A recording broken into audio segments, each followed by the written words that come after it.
विधि 68। जैसे मुर्गी अपने बच्चों का पालन पोषण करती है, वैसे ही यथार्थ में विशेष ज्ञान और विशेष कृत्य का पालन पोषण करो। इस विधि में मूलभूत बात है, यथार्थ में तुम भी बहुत चीजों का पालन पोषण करते हो, लेकिन सपने में सत्य में नहीं। तुम भी बहुत कुछ करते हो, लेकिन सपने में सत्य में नहीं। सपनों को पोषण देना छोड़ दो, सपनों को बढ़ने में सहयोग मत दो, सपनों को अपनी ऊर्जा मत दो, सभी सपनों से अपने को पृथक कर लो। यह कठिन होगा क्योंकि सपनों में तुम्हारे न्यस्त स्वार्थ हैं। अगर तुम अपने को अचानक सपनों से बिल्कुल अलग कर लोगे तो तुम्हें लगेगा कि मैं डूब रहा हूं, मैं मर रहा हूं, क्योंकि तुम हमेशा स्थगित सपनों में रहते आए हो। तुम कभी यहां और अभी नहीं रहे, तुम सदा कहीं और रहते आए हो। तुम आशा करते रहे हो। क्या तुमने पंडोरा का डब्बा यूनानी कहानी सुनी है? किसी आदमी ने बदला लेने के लिए पंडोरा के पास एक डब्बा भेजा। इस डब्बे में से सब रोग बंद थे जो अभी मनुष्य जाति के बीच फैले हैं। वे रोग उसके पहले नहीं थे। जब वो डब्बा खुला तो सभी रोग बाहर निकल आए। पंडोरा रोगों को देखकर डर गई और उसने डब्बा बंद कर दिया। केवल एक रोग रह गया और वह थी आशा। अन्यथा आदमी समाप्त हो गया होता। ये सारे रोग उसे मार डालते, लेकिन आशा के कारण वह जीवित रहा। तुम क्यों जी रहे हो? क्या तुमने कभी यह प्रश्न पूछा है? यहां और अभी जीने के लिए कुछ भी नहीं, सिर्फ आशा है। तुम भी पंडोरा का डब्बा ढो रहे हो। ठीक, अभी तुम क्यों जीवित हो? हर एक सुबह तुम क्यों बिस्तर से उठ रहे हो? क्यों तुम रोज रोज फिर वही करते हो जो कल किया था? ये पुनरुक्ति क्यों?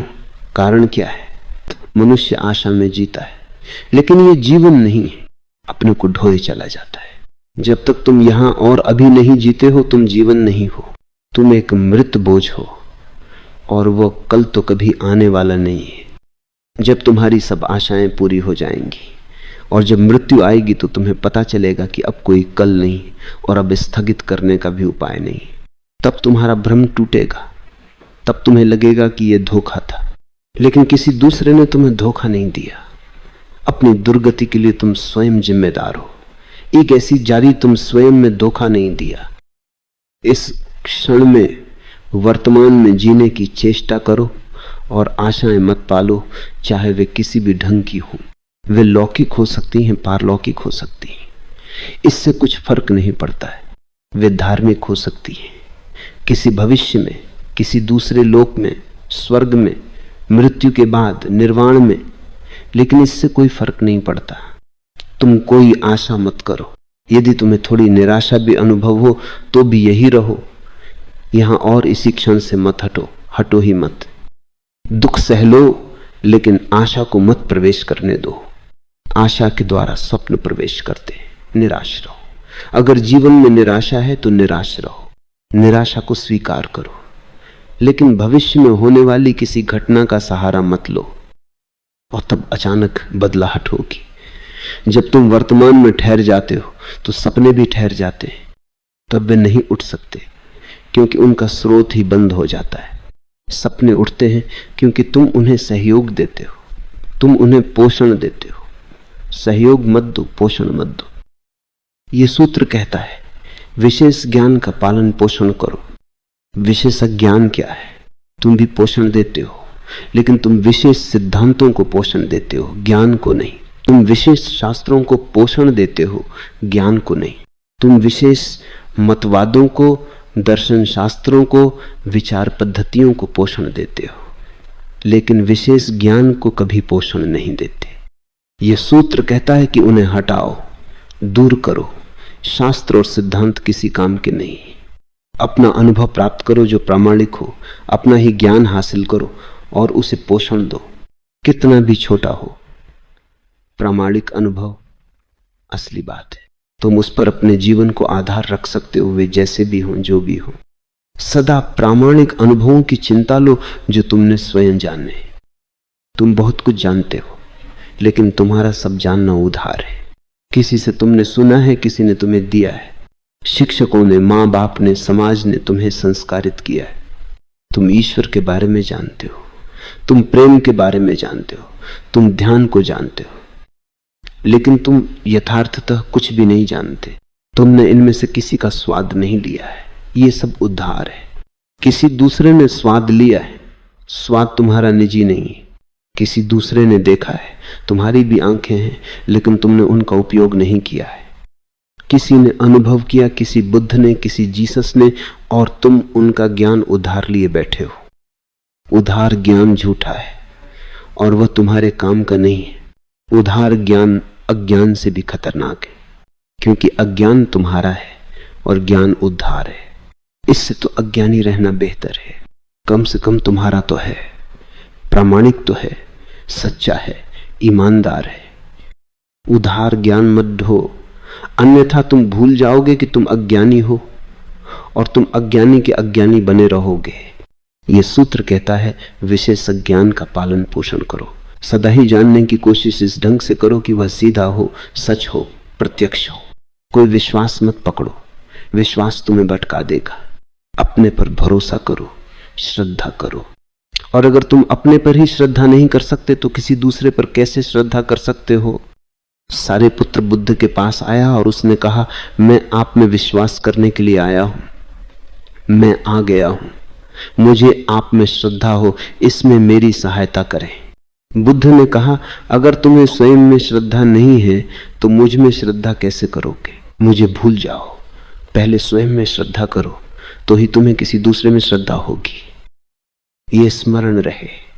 अगर तुम्हें स्वयं में ही श्रद्धा नहीं है तो किसी में भी श्रद्धा नहीं हो सकती। पहली श्रद्धा सदा अपने में होती है, तो ही वो प्रवाहित हो सकती है, बह सकती है, तो ही वो दूसरों तक पहुंच सकती है।